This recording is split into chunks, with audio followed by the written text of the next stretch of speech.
So this is lecture one, photography before chemicals. So really photographic devices that were used by artists before we have the actual invention of photography.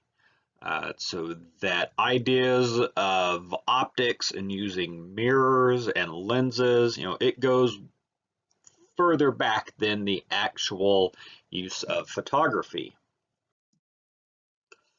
And part of these ideas about artists choosing tools is from the Hockney-Falco thesis. So an artist, David Hockney, mainly doing paintings, and a physicist, Charles Falco, they got together and examined, just tons of paintings and their characteristics, and basically came up with this idea that using mirrors and lenses in the art world, artists using these lenses and mirrors and the camera obscura that I'll explain in just a bit, that they're using these optic tools to create their images because there's sort of these distinct characteristics of paintings going back to primarily the Renaissance, when a lot of this sort of comes into being, that there's characteristics in these change within even the same artists in the same country. There's this noticeable change that's taking place, and so that these artists are starting to use these optic tools.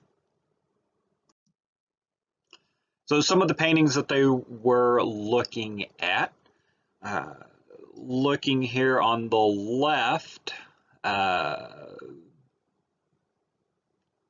basically to try to explain this, with art terminology, figure-ground relationship. And the figure-ground, that's what I'll be using a lot to describe these images throughout this lecture.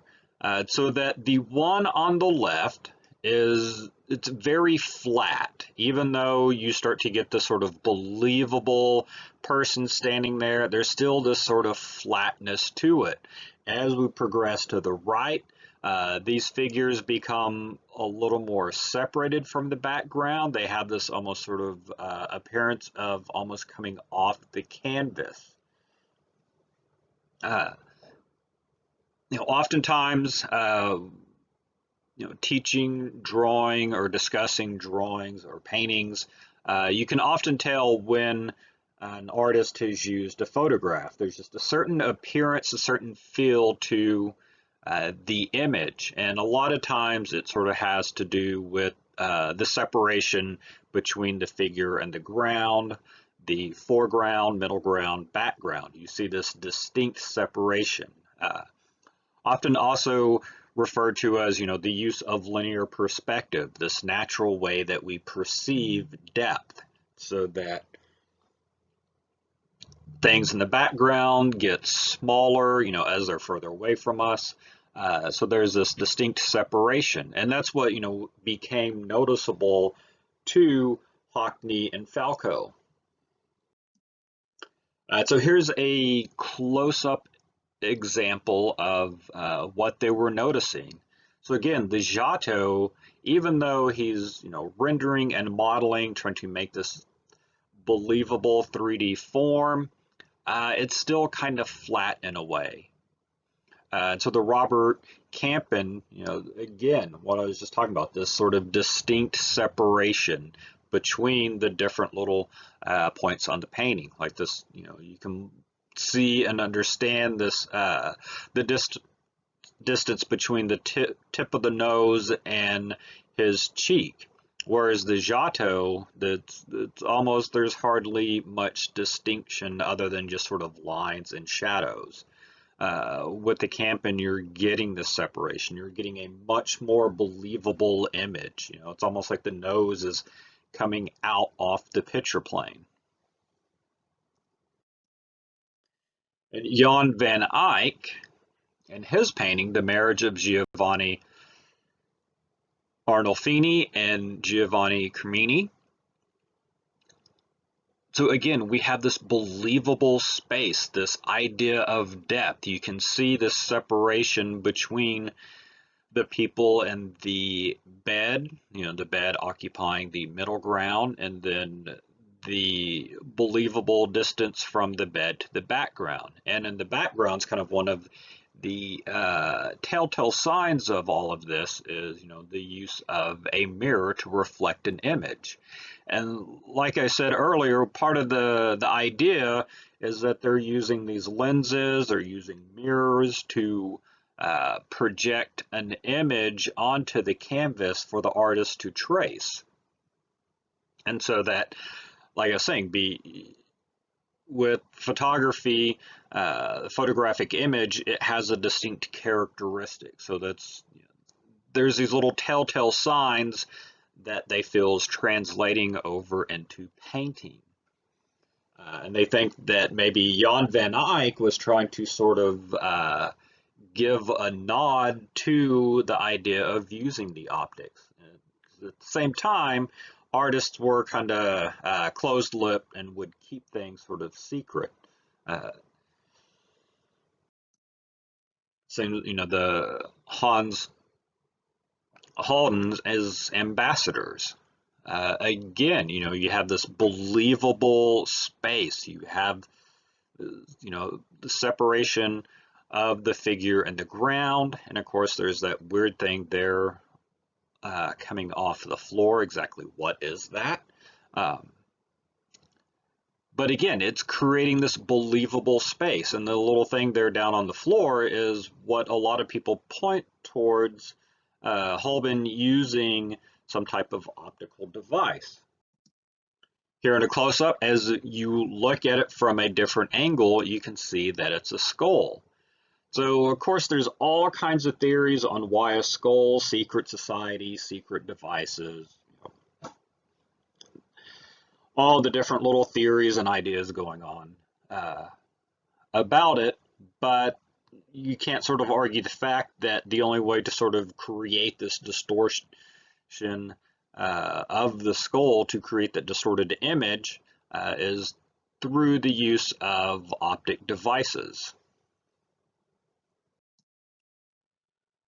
One such device to go along with this was, Leonardo's magic lantern. So that basically it's like a projector that we have today. Most of you are pretty familiar with projectors in classrooms.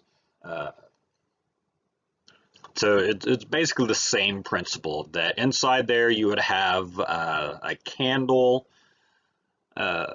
and some type of translucent material with some type of drawing would be put in there, and then that light would shine behind the translucent paper, allowing a certain amount of light to pass through, and of course the lens there to make it larger so that you're projecting it.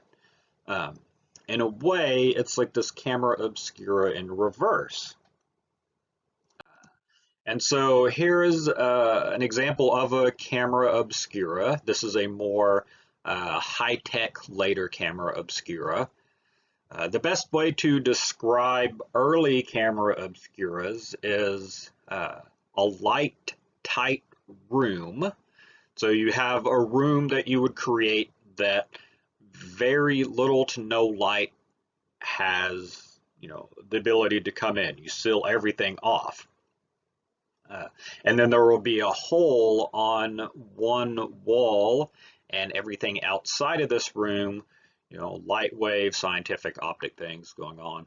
Everything outside the room would, the light waves would carry through into the hole and project onto the far wall. So as you can see here on the left, you have a lens so that the artist is able to sort of focus things there. And then there's a mirror where the image is projected. The mirror reflects it so that the artist is able to lay their sheet of paper down on this plate of glass and trace the image. So here's the use of portable sort of camera obscura. Again, that whole idea of depth and the separation of these different, the different columns and piers inside this church. So again, you're getting this much more believable 3D space. Canaletto, the Piazza San Marco, looking southeast. So you can see this building receding into the background. You can see all the separation. Again, it just has a certain sort of feel of a photograph at the same time.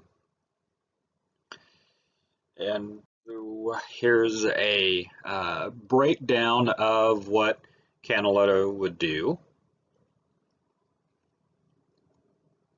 So there on the left is his camera obscura. So much like the little diagram we saw, it has a lens there.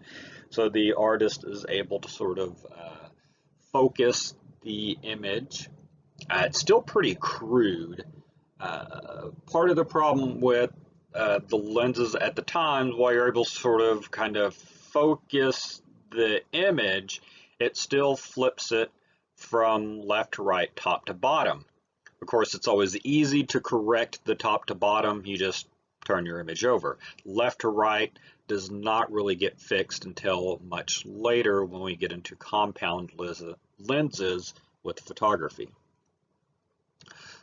So anyways, so back to Canaletto. As you can see, he sort of breaks down this image with his drawing, using the camera obscura. So essentially doing these different drawings at the different locations of this building, and then taking those drawings, putting them all together, to complete the final painting. So again, this very believable space that he creates with the use of the camera obscura. It's not just this flat type image like the Giotto painting. So very believable. You have this depth. So here's some examples. Frans Hal and Caravaggio, known to use camera obscuras in their work. And you would think that at a certain point in time, everyone was left-handed because of, again, the flip of the image.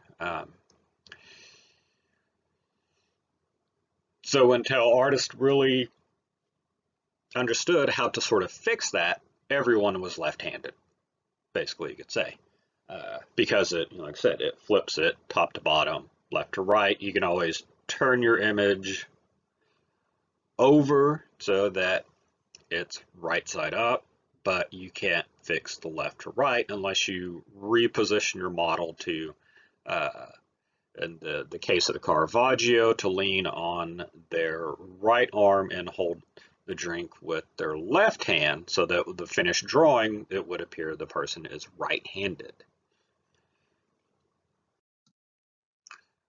So some other examples, the Rubens versus the Caravaggio. Again, the Rubens is very sort of flat. The figure and the swan there, almost kind of smushed in this picture plane. It's almost like they're inside this glass box and they just hit this edge. Nothing can go beyond this edge, and they're all just sort of confined in the space.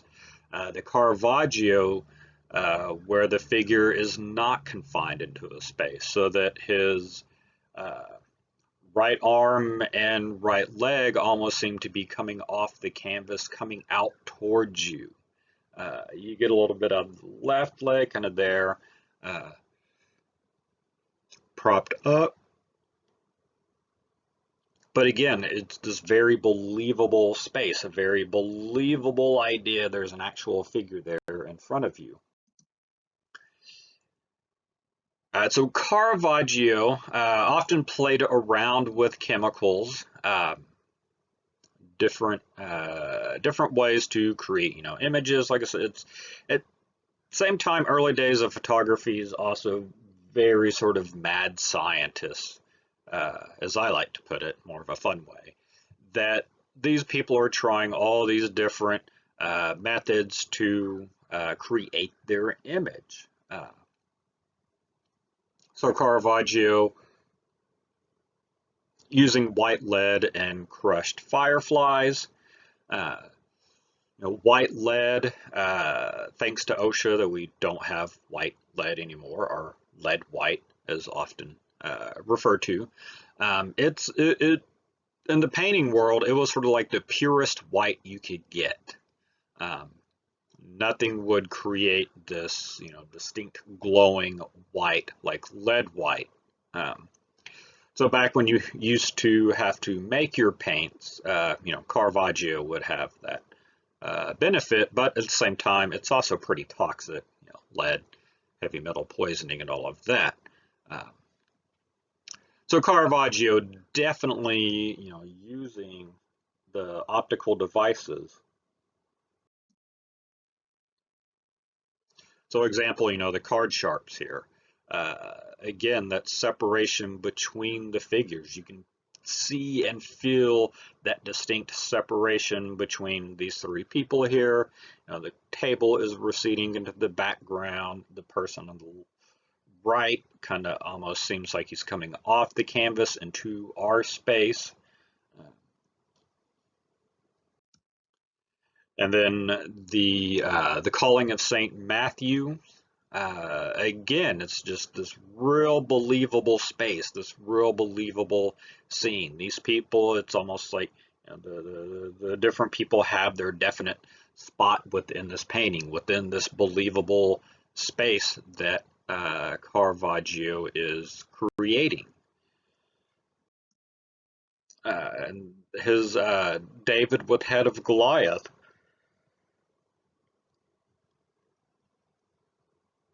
Almost as if the picture plane sort of ends with the front of David and his left hand. Well, I guess he would be holding it with his left hand. If he's right-handed, you'd have the sword in that hand.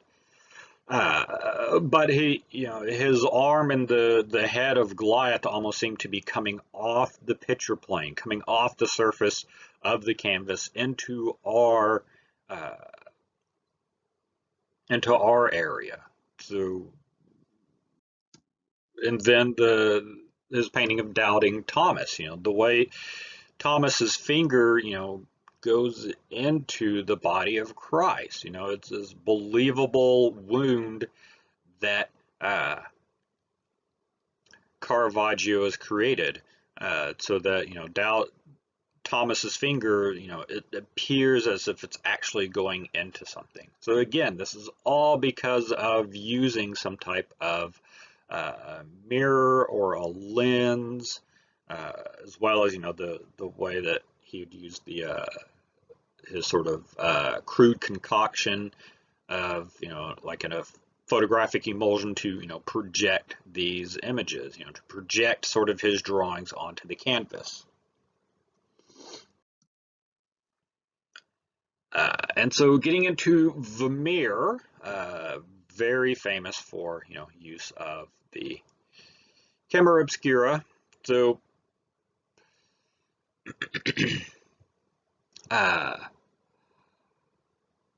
for Fabritius, a student of Rembrandt's and the teacher of Vermeer, as you can see here, it's kind of this sort of weird fisheye effect, getting in his view of the city of Delft. So you get this sort of weird fisheye effect, so that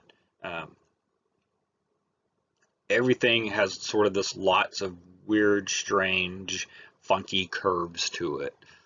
So again, that would be sort of a nod to the use of photographic or optic means to to compose your image, to get your drawing. He's using something, basically, is what it kind of boils down to.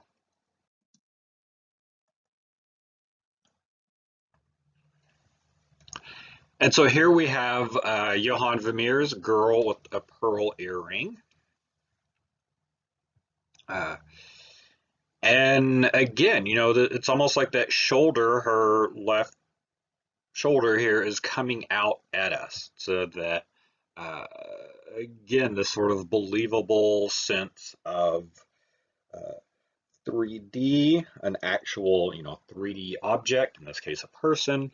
Um, so that, again, it's just that whole idea of believable imagery, getting more and more sort of photographic looking. Oftentimes some students looking at paintings, they make the comment that, it almost appears as if it's a photograph, a very photographic feel to it. So using these devices would give that sort of feel. So here is an idea or a sort of theory going by with the camera obscura that Vermeer could have used. So essentially, it's like this little closet area. You can see, the lens or the hole in the wall that it would project everything outside this closet, light wave science stuff, it projects onto the far wall, and you use that lens to sort of help focus the image. Uh, and so during this time is, you get microscopes, you also get telescopes coming into being, the use of optics to uh, for science to discover planets, to discover little parasite bug thingies. Um, So Vermeer sort of, has a series of paintings, sort of, you could say, giving a nod to the scientific advancement, and part of that is using optic devices, where he's using an optic device to create his paintings. So next few sort of examples of his uh, use of the camera obscura. Again, it's that believable 3D space, that separation between the foreground, middle ground, background. Foreground being sort of the table, middle ground, the chair, background, the people there against the wall. Even sort of creating the idea of a room within a room so that you're looking out of this closet at these people. Uh, So again, sort of this believable sort of situation that one could be in. And again, having all that separation that I, keep kind of going over. Uh, so here, the a painting of a person being painted. Um, so again, separation, foreground, middle ground, background. One of the funny things about Vermeer is almost like if you really start to sort of look at a large sample of his work. It's almost like the floor is almost exactly the same in all of his paintings, and all these sort of different props that wind up on all of his different paintings as well. So that's, kind of a funny thing.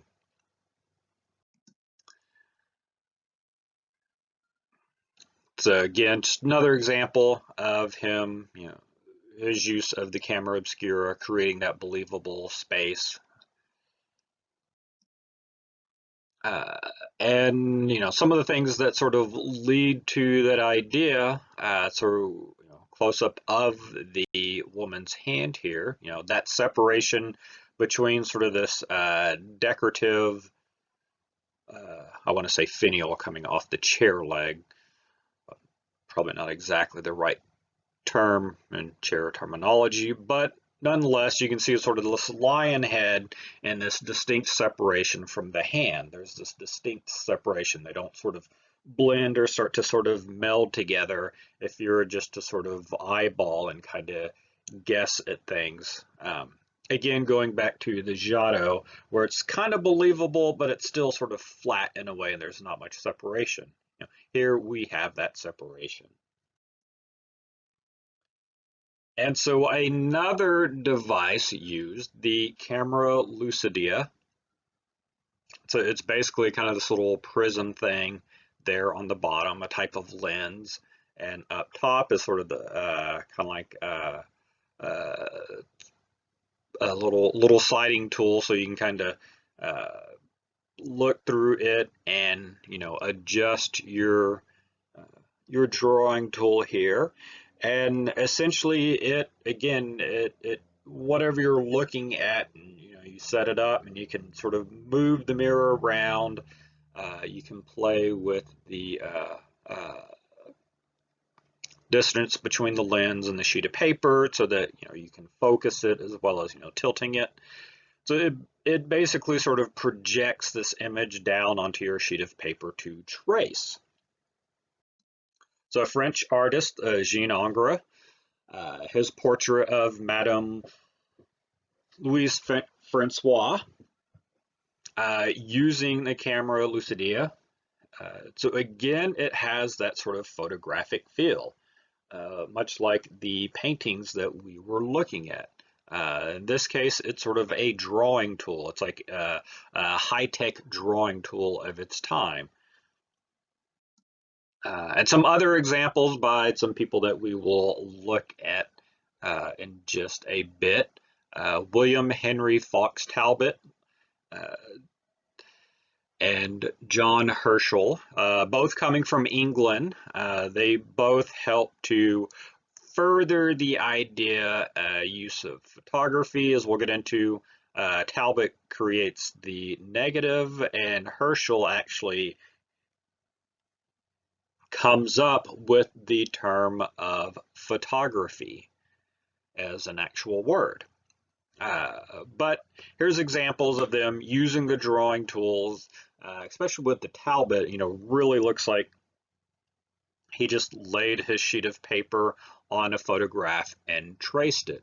So using the little camera lucidea tool, that's the effect that you get from using it. So this will conclude lecture 1. Lecture 2 will be the next one, and we'll sort of continue on with the early days of playing around with lenses and things like that, and as well as getting into more of the actual chemistry and the actual invention of photography.